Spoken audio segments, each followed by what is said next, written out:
doing some thinking. Authentic Day at Creatures Hideaway. It's going to be my dipping pool. Not sure it's going to stay there. Might go. Not really sure what I'm doing there. I'm a little afraid of that tool. Hate to admit that, but there you are, living authentic. Got this thing. Heat from the sun. This building is like a spotlight.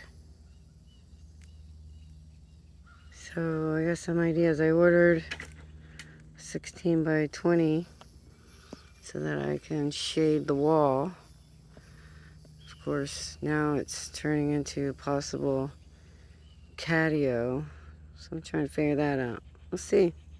Good luck to me.